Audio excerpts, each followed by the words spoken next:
The first day back after summer break always carried a strange heaviness. The classroom smelled of chalk and disinfectant, the air buzzing with chatter, and the corridors echoed with the shuffle of new shoes. Students compared hairstyles, swapped stories of vacations, and showed off new backpacks. Everything felt familiar, almost comforting. Until homeroom began. The teacher stood at the front of the room with her clipboard, calling names one by one. Haruto, here. Mayu, here. Kenji, here. Everything was ordinary until she said it. Aya Nakamura. The room fell silent. No one spoke. Every student turned their head, scanning the rows. No one raised their hand, no one answered back. After a moment, the teacher made a mark on the sheet and continued as though nothing was wrong. A few students exchanged confused glances, but no one asked questions. Maybe it was a transfer student who hadn't shown up yet. Maybe it was just a clerical error. But the name lingered in their minds, an echo that didn't belong. At lunch, whispers began. Who's Aya? Do you know her? I've never seen her before. She's not in our class list. They checked the notice board outside the classroom. The official roster was posted there, neat and laminated. 30 names. None of them said Aya Nakamura. Yet, every morning her name was called, and every morning silence followed. By the end of the second week, the curiosity had sharpened into unease. One evening, 4 students decided to stay late after classes ended. Haruto, Mayu, Kenji, and Rika. The school after hours was different, quieter. The hallways stretched too long, every sound exaggerated by emptiness. Their footsteps echoed as they made their way to the old archives beside the library, a room rarely unlocked and covered in dust. Inside, shelves leaned under the weight of decades of files and yearbooks. The air smelled stale, like paper rotting slowly in the dark. They ran their fingers along the spines until Haruto pulled out a yearbook marked 2003, Class 3A. He set it down on the table and the 4 leaned over it. Smiling faces stared back, frozen in neat rows, names typed neatly beneath each photograph. And then they saw it. The name, Aya Nakamura. Her picture was there, or rather, something was there. A blurred outline of a girl, her features impossible to make out. It looked as if the camera lens had rejected her, smearing her out of existence. The students stared in silence, cold prickling across their necks. As they looked, the image seemed to twitch. At first, it was just a trick of the light. But the longer they stared, the clearer it became. Lines sharpened, a jawline formed, hair long, dark, falling across the shoulders. And then, slowly, the face filled in.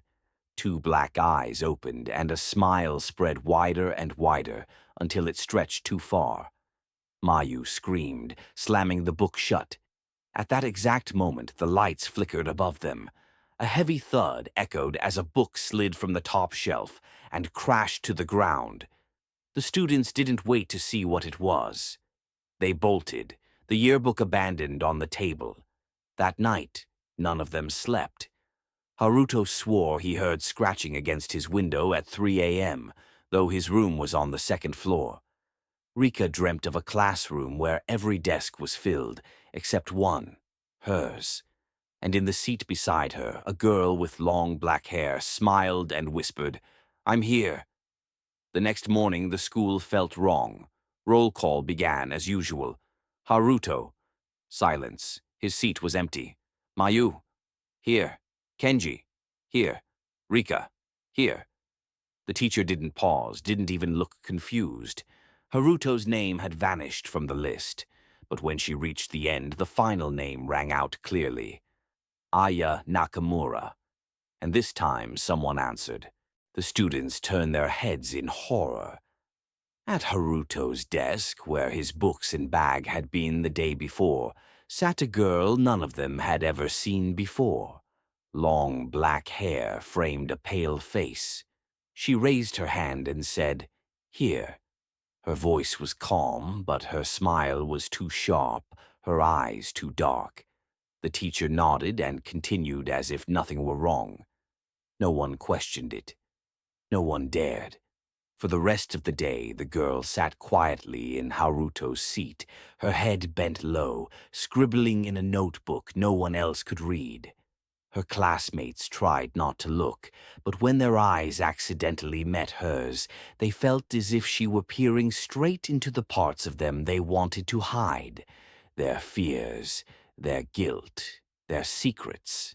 That night, Mayu begged her parents to let her transfer schools. They laughed it off as nerves. But the next morning, her seat was empty too. The teacher didn't call her name. It was gone from the list. Yet Aya's remained, steady, constant. By the end of the month, only Kenji and Rika from the group remained. Both avoided looking at Aya during class, avoided staying after school, avoided whispering about her name. But still they felt it, her presence stretching longer than shadows, following them into their dreams. And then, one by one, their desks were empty too. The official records showed nothing, no mention of their names. It was as though they had never been students there at all. But every morning the teacher still called roll, and every morning, no matter what changed, one name always remained: Aya Nakamura. Some say she was a student who died long ago, forgotten by her classmates, erased from records when no family came to claim her. Others whisper she was never real, just a name left behind that grew into something hungry. But everyone agrees on one thing. Once you hear her name, once you notice her absence, it's already too late. Because Aya Nakamura doesn't want to be forgotten again. She wants to sit in your empty desk. She wants your name erased so hers can stay. And in that classroom, being forgotten isn't the worst fate. The worst fate is being remembered by someone who never left. The forgotten classmate. Extended ending rumors spread quickly after Haruto vanished. Some said he ran away. Others whispered his family moved without warning.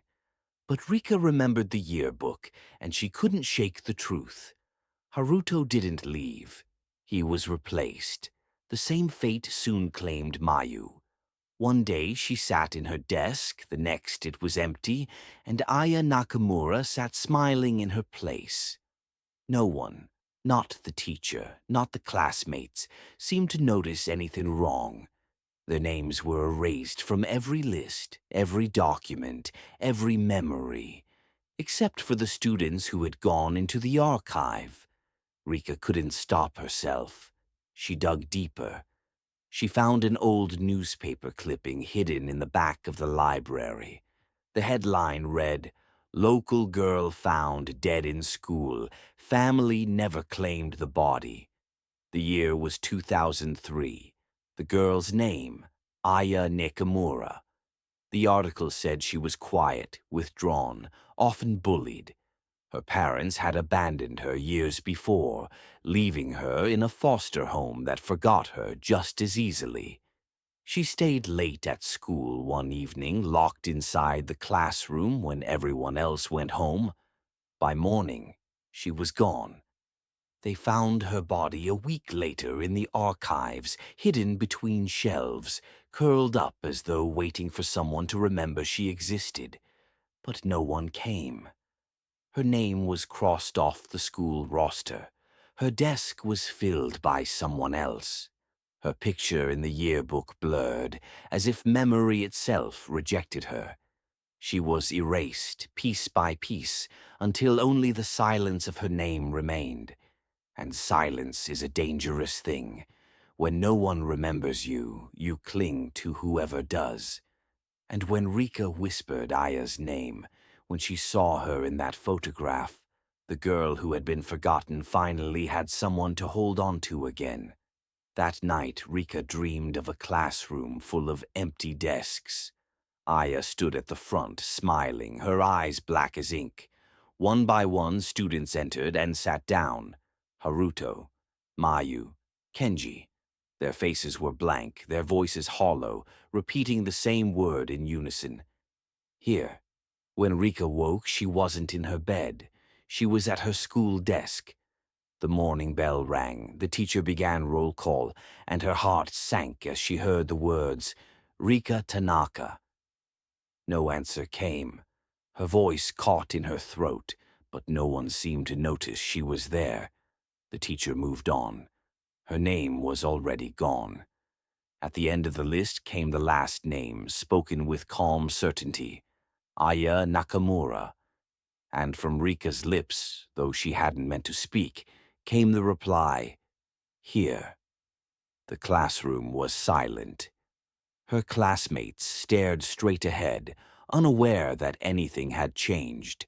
But inside, Rika felt something cold crawling through her chest, rewriting her, hollowing her out. She understood then what had happened to the others. They weren't missing. They weren't gone. They had become Aya. Aya Nakamura wasn't just a ghost. She was a name, a memory too heavy to disappear. Every time someone noticed her absence, every time a curious student dared to search for her, she returned by taking their place. The worst part? No one else would remember. Families would forget they ever had a child. Friends would swear those empty desks had always belonged to Aya. History rewrote itself, leaving only her. And so the roll call continued. Aya Nakamura, always present, always waiting for the next name to vanish, because in that classroom, the forgotten never leave. They simply change faces until someone else whispers their name. When Class 3A got their new teacher, Mr. Takeda, the students thought they were lucky. He was young, sharp-dressed, and unlike most teachers, he spoke softly, almost kindly. But something about him felt off. He never looked anyone in the eyes. He always stared at the clock instead. The first thing he told them was strange. Rule number 1 in my class, he said, tapping the blackboard with his chalk. When the bell rings, do not move. Stay seated. Stay silent. Understand? The students exchanged confused glances. Riku, the class clown, raised his hand. What if it's lunchtime? Or the end of school? Mr. Takeda's smile twitched. You'll learn that hunger is easier than what comes after. They laughed nervously. The first week was ordinary enough. Math drills, history lectures. But every day, just before the bell, Mr. Takeda would stand completely still, chalk in hand, eyes locked on the clock. The moment it rang, his entire body stiffened, as if the sound stabbed into his bones. He would whisper something under his breath, too quiet to hear. The students obeyed his rule at first, staying frozen until the bell stopped. But one Friday, Riku decided to test it. As soon as the bell rang, he jumped up, laughing. Guess I'll survive, Sensei. The laughter choked in his throat. His body jerked like a puppet on strings. His eyes bulged, and he clawed at his own mouth, gasping soundlessly. The others screamed, but Mr. Takeda only raised a hand. Sit down. Now they obeyed instantly, and when the bell finally silenced, Riku slumped back into his chair, alive but pale as chalk. The next day, his seat was empty. The teacher never called his name again. By the second week, everyone was afraid of the bell. They sat frozen, sweating, praying for the sound to end.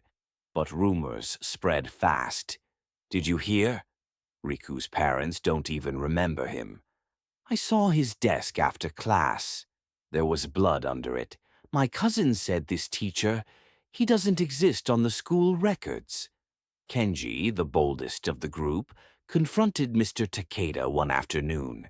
Sensei, what's happening to us? What happens when the bell rings?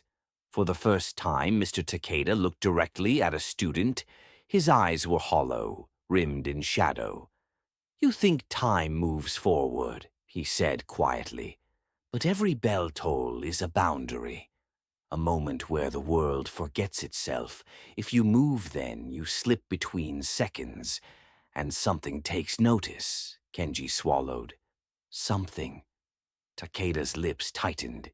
"I've kept it out for 20 years. Do not make me fail now." Rena, sitting near the window, couldn't take it anymore.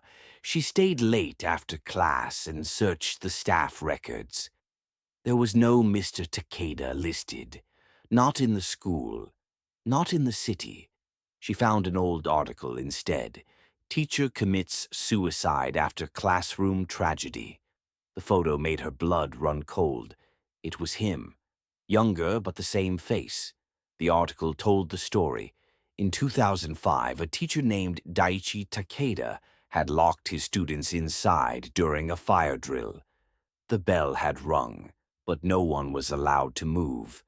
The fire spread. 12 students died. Overcome with guilt, Takeda hanged himself in the very classroom where Class 3A now sat. Rena dropped the paper.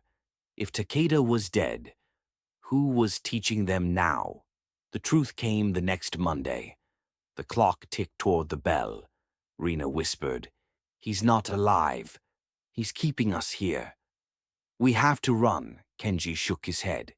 "If we move, I'd rather risk it than vanish like Riku." The bell rang. Rena bolted for the door. Instantly, the air split open with a scream that wasn't human. The walls rippled like water, and shadowy arms clawed through the cracks in time, reaching for her.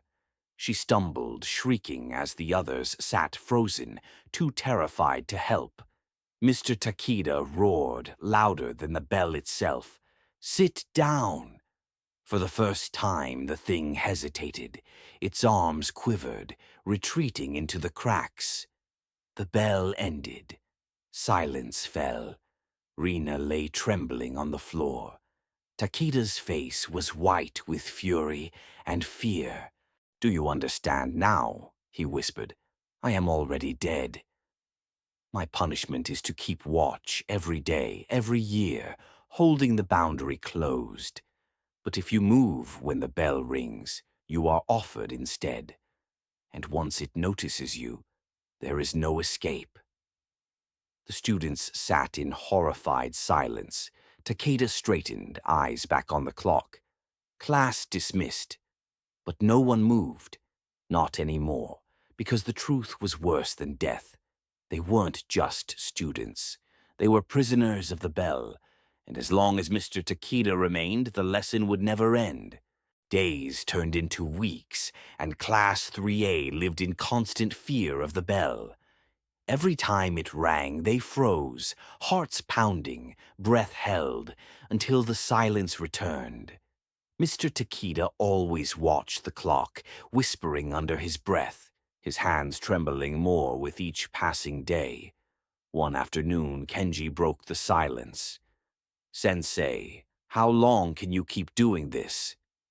You said you've been holding it back for 20 years. You look weaker every day." Takeda's chalk snapped in his hand. He didn't answer immediately. Finally, he whispered, "I am bound to this class. The fire that killed them, that killed me, chained me to this room. As long as I remain, the thing can't fully cross. But I'm fading. Sooner or later, the bell will ring and I won't be able to stop it." The students exchanged terrified looks. Rena's voice shook. "Then what happens to us?" Takeda finally looked at them, really looked. His hollow eyes filled with sorrow. "You'll take my place." That night, Rena dreamt again of the classroom. The bell tolled endlessly, and one by one her classmates vanished, dragged screaming into the cracks of time.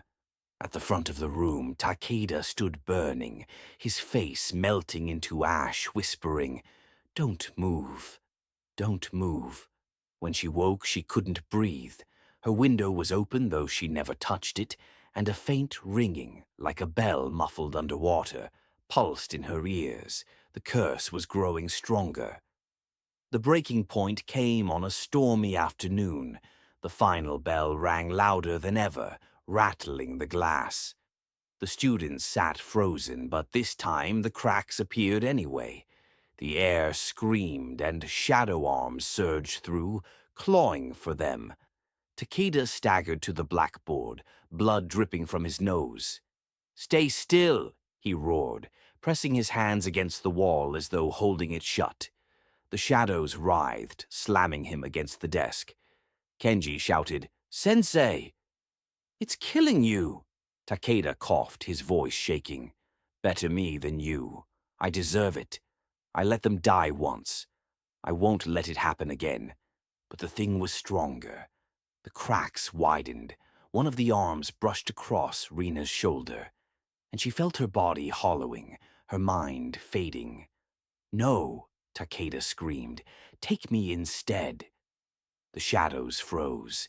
Then, slowly, they coiled around him, dragging his body toward the rift. His face turned toward the class, tears streaming down. "Run," he whispered, "before the bell tolls again." And with that, the shadows pulled him through. The cracks sealed. Silence fell. The students sat trembling. The clock ticked forward. For the first time, the bell never rang. The next morning, there was no Mr. Takeda. The classroom was empty at the front, the chalkboard wiped clean. Some students whispered that he had finally been taken by the thing. Others believed he had given them his freedom. But deep inside, Rina understood the truth. He hadn't broken the curse. He had only passed it on. Because when roll call began, the teacher's seat stayed empty. But on the blackboard, faint white chalk words appeared on their own. Rina stared at it, trembling. "He's gone?" she whispered. Kenji shook his head. "No. He said if he disappeared, the bell would stop." But the bell hadn't stopped. From somewhere deep in the school, it echoed faintly, slow, uneven, like a heartbeat struggling to keep time. That night, Rina couldn't sleep. Every time she closed her eyes, she heard it again, the bell ringing under her breath, pulsing in her ears. Then she saw something, a memory that wasn't hers. A classroom, years ago, students laughing, Takeda younger, smiling. Then the alarm blared, fire, smoke, panic. The bell and alarm rang together, a sound so loud it tore through time itself. And through the sound something crawled, a shadow with too many hands, too many faces, whispering, "Move, and I will see you." She gasped awake. On her window, a faint handprint was pressed against the glass, from the outside. The following morning, Rina told the class, "It's still here," she said. "The thing. It's not gone. It's searching for a new one to guard the boundary." Kenji frowned. "Then we're next?" She nodded. "Unless we end it." They searched Takeda's drawer. Beneath old lesson plans, they found a torn photograph. Takeda with his first class, 12 students. Behind them, on the wall, the school bell gleamed like gold, but drawn over it in red chalk were 3 words. "It watches time."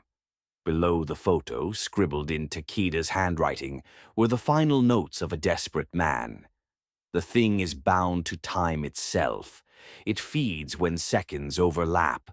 If the bell rings without a guardian to hold it, it will devour the world between ticks," Rina whispered. "That's why he stayed. He wasn't cursed. He was the seal." The final bell of that day came too soon. The sound was wrong this time, deeper, ancient like the toll of a massive church bell under the earth. The lights flickered, the air thickened. Then the clock on the wall began to melt. From the center of the room, a shape rose, a tall, faceless figure stitched from smoke, carrying the echo of 1,000 screams. It reached toward the desks. Each second froze mid-air, chalk dust, blinking eyes, breaths, all suspended. Only Rena and Kenji could move. Time had already chosen them. "You," it said in a voice made of echoes, "you carry his mark." Rena's breath hitched. On her wrist, faint lines of chalk glowed, the same that Takeda used. The thing's voice grew heavier. "He broke the rule once. I chained him to eternity. He watched while I fed on what he loved. You freed him. Now the balance must remain." Kenji grabbed her arm. "We can fight it," but Rena shook her head. Tears welled in her eyes. "He didn't protect us because he wanted to live. He did it because he couldn't let anyone else take his place." The figure extended its hand. "Then take his place, little teacher." The room began to collapse inward, clocks bursting, desks splintering, time folding like shattered glass. Rena stepped forward, her feet sinking into the rippling floor. Kenji screamed, "Rena!" "Don't." She turned back, her face calm now. "Every class needs someone to keep order." Her voice softened, almost kind. "When the bell rings, don't move." And she stepped into the light. The classroom went silent, the cracks sealed, the shadows faded. Kenji opened his eyes. It was morning again. The sun shone through the windows, bright and peaceful. The desks were neatly arranged. Everything looked normal. Except Rena's seat was empty, and on the blackboard a single line was written in faint white chalk. "Attendance begins when the bell stops." The bell rang once more, clear and sharp. Every student froze, and at the front of the room, standing beside the teacher's desk, Rena was there, older now, her hair darker, her eyes hollow but calm. She held a piece of chalk and smiled faintly. "Good morning, Class 3A, she said softly. "Let's begin." Epilogue. The final truth. The thing was never a monster. It was time itself, a force that demanded balance. Every generation, one teacher must stand between seconds, guarding the boundary where time forgets itself. Takeda was once human. Now Rena is. And as long as the bell keeps ringing, Class 3A will never be dismissed. When summer ended, most students groaned about homework, exams, and endless lectures. But for me, Kai, it wasn't just school that made me nervous. It was the building itself. The old brick high school had been standing for over 100 years. Teachers liked to brag about its history, but students whispered about its curses. On the first morning back, as sunlight barely cut through the gray sky, I walked through the iron gates. The paint was chipped, the metal rusted, and the gate creaked open like a warning. Everyone laughed and talked, backpacks bouncing, sneakers squeaking. But I noticed something different. The air smelled like burnt paper. No one else reacted. I swallowed hard and kept moving. Inside, the hallways felt colder than outside. Teachers handed out schedules, lockers slammed, friends reunited. Yet above the noise I heard a faint tapping, like fingernails against glass. I turned. Down the far end of the hallway was a classroom, room 109. Its door was locked, windows dark. No students went near it. But I swore the tapping came from inside. I told myself I was imagining it. First day jitters. But when I opened my locker, a folded note fluttered out. My heart jumped as I picked it up. The paper was yellowed, the ink smeared, as if it had been waiting for decades. 4 words were scrawled across it. "Do not open 109. I looked around. No one seemed to notice me holding the note. My friend Maya ran up, joking about how she already hated algebra.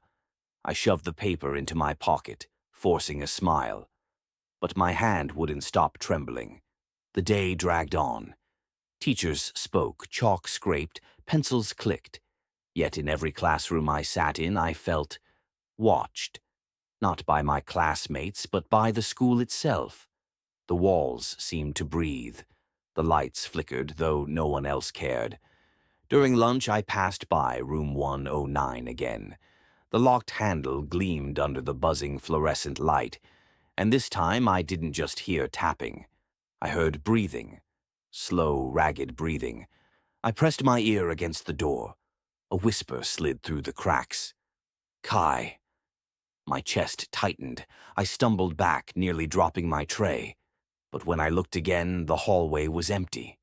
No sound, just silence. By the final bell, I wanted to run out and never come back. But something in me, curiosity, fear, maybe both, drew me back toward room 109. The hallway was empty now, students gone, footsteps echoing away. I stood before the door. My hand hovered over the knob. Cold air seeped through the cracks, chilling my skin. I remembered the note, "Do not open 109." But I twisted the knob anyway. The lock clicked, and the door creaked open. The door to room 109 groaned as it opened, revealing darkness thicker than the rest of the school. No desks, no chalkboard, just shadows stretching across the floor. I hesitated at the threshold, but the moment I stepped inside, the air grew heavy, pressing against my chest. My phone flashlight flickered, struggling to stay on, but for a brief second, it revealed something carved into the far wall. Dozens of names, scratched deep into the plaster. Some were familiar, former students who had vanished years ago. My throat tightened. Then the whisper returned, curling around me like smoke. "You shouldn't be here." My phone died instantly. The door slammed shut behind me. I lunged for the knob, twisting and pulling, but it wouldn't budge. The whisper became a chorus now, dozens of voices speaking in unison. A shadowy figure rose from the corner, its limbs too long, its face hidden. It took a step forward, and all the names on the wall began to bleed. The school's old clock struck midnight, though no one was supposed to be there. Yuki walked the dark hall, her steps echoing as if someone followed. The walls dripped with strange moisture, and from the ceiling faint whispers begged her name. She reached her classroom, but it wasn't the same. Desks were broken, chalkboards scratched with claw-like marks, spelling "Leave or join us." Suddenly, her phone buzzed. A message appeared. "Look behind you." She froze. Turning slowly, she saw her classmates, faces pale, eyes hollow, their uniforms torn, bloodied. They weren't alive. One by one, they whispered, "Stay, forever." Before Yuki could scream, the bell rang, louder than ever. The doors slammed shut. The next morning, teachers found the school spotless, desks aligned. Only one thing was new: a single desk in the front row with Yuki's name carved deep into the wood. She had never left the classroom.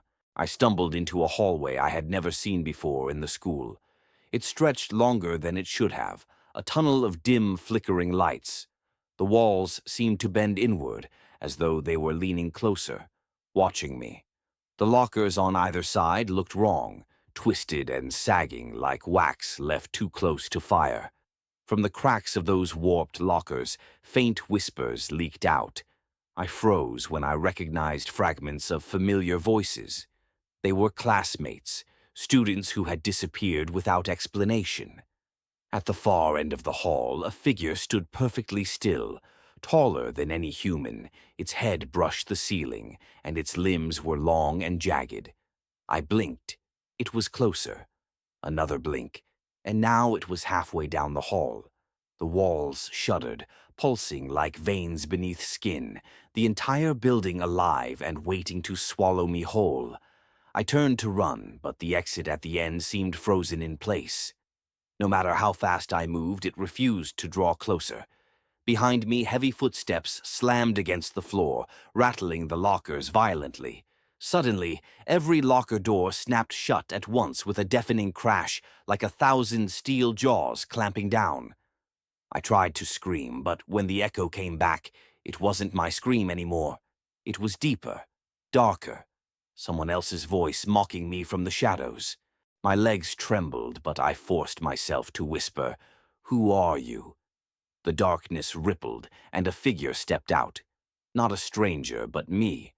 My own face stared back, eyes hollow, lips curling into a smile too wide for human skin. "You left me here," it hissed, voice overlapping with mine like two radios tuned to the same broken station. "Every fear, every secret, every failure you buried, I am them all." I stumbled back, but the thing followed, each step echoing louder than my heartbeat. Lockers slammed open by themselves, books flew across the hall, and the lights overhead flickered like dying stars.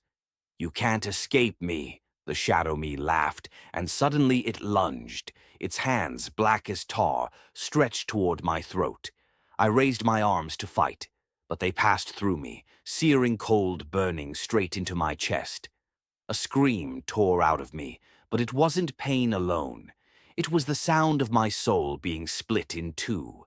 The scream echoed until it felt like the walls themselves were crying. My knees hit the floor, and for a moment I thought I was gone. Emptied, erased. But then, through the ringing in my head, I heard something else. A whisper. Not from the shadow, but from me. "Stop running." The figure froze, its grin faltering. Its hollow eyes weren't just empty. They were full of every moment I'd hidden from. The bullying, the loneliness, the nights I wanted to give up but pretended I was fine. It wasn't a monster, it wasn't a ghost. It was me. The part I buried in silence, the part I refused to face. Room 109 wasn't haunted by a spirit. It was haunted by memory, by truth. The shadow leaned close, and this time, when its hands touched my chest, the ice wasn't pain. It was weight. A crushing reminder that you can't abandon pieces of yourself forever. I gasped, and in that breath I understood. There had never been two of us. There was only one. I wasn't fighting a demon. I was fighting the parts of myself I wanted to forget. When I finally whispered, "I see you," the shadow dissolved like smoke. The lockers stilled. The lights steadied. Room 109 was just a room again, peeling paint, dust, and silence. I stumbled out into the daylight, trembling but alive. The school behind me looked the same, but something inside me had shifted. Because the scariest ghost isn't the one that follows you down dark halls. It's the one you carry when you refuse to face who you really are.